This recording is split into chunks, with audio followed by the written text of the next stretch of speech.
Well cap, and I'll run it down beside this plastic pipe, and I'll cut the plastic pipe and the wire at the same time. But the plastic pipe is going to be 5 feet or 6 feet lower down. Oh boy, a little tricky here.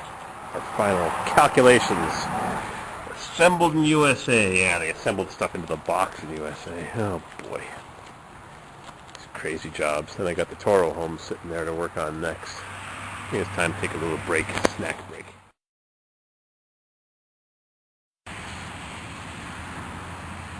These little gizmos here protect the pipe and the wire from abrading and chafing, so got a whole bunch of them. I'm going to run them down now. You're supposed to use bare wire that's not got insulation around it, but this is what I had, so it's 8 gauge, I think. It's more than enough. 10-4 when you do 12, but anyways, this is what I had, so we'll use it up. I'm going to run these down to that end. I wonder how deep the wells are in other parts of the country. I know out west they're 1,000 feet. I'm only 74 feet. Some people go 250 in this area of the Adirondacks. A lot of sand in the ground here, but whatever, I got lucky. Run a few of these down and we'll drop that thing down real soon. Oh boy, what a mess. Alright. I'll fix her up. We'll get this pump working tonight. See you in a bit. Alright, how's our sun timer? Oh boy, hungry and cold. Well. I'm wrapping it up with this Plymouth electric tape. Wrap.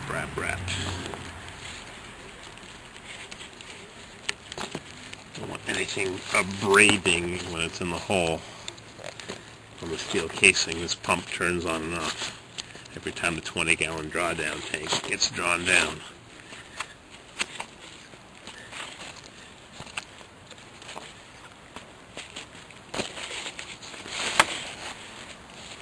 I actually had a monster roll of tape at the house. I should have brought that extra wide.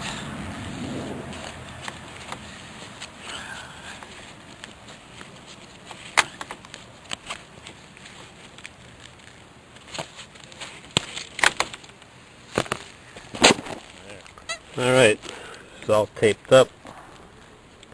I ran out of tape.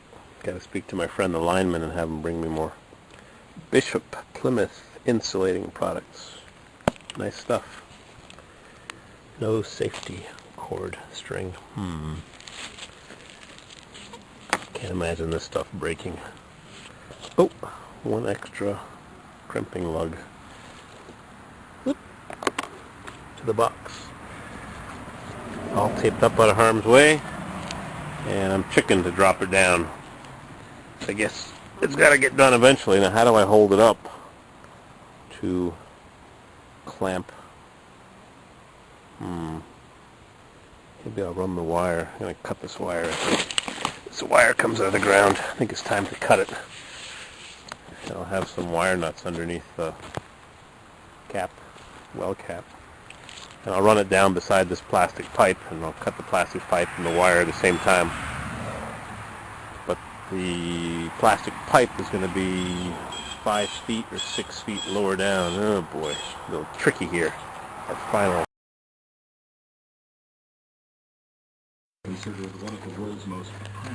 Progress report. I crimped on these lead or steel or soft, malleable gizmos. And I've got some shrink tubing on each individual wire to keep them separate. And then I'm going to put a giant piece of shrink tubing that I've got on the big wire over it, and hopefully it'll work. So I'm not going to waste your time cranking this baby up while I shrink things, or maybe I will. Make sure I have this located properly. I was going to use silicone, but I don't think I have to. Got a little cut in the wire there. They'll be underwater for the rest of their life, so let's see what happens with this. Shrink tubing.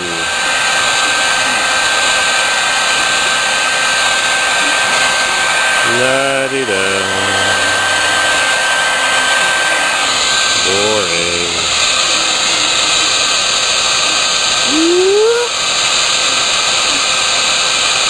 This is really thin stuff. If you go on eBay, you can buy thicker, heavy walled stuff. Sometimes you find it at flea markets.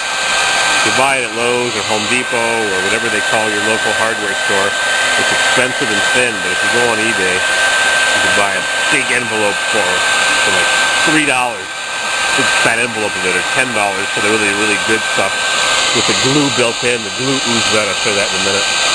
This stuff is not bad. It's medium quality. They have thicker, heavier wall. They come in colors. Sometimes they have military overstock, and you can buy it really cheap. And it's special color meant for the military or whatever. Surplus, somebody buys it by the ton, and they sell little pieces. I saw one guy had huge rolls of it. 3-foot, 1-meter rolls, big wooden rolls, like pallet rolls. And he's cutting off little pieces of it for a couple of dollars.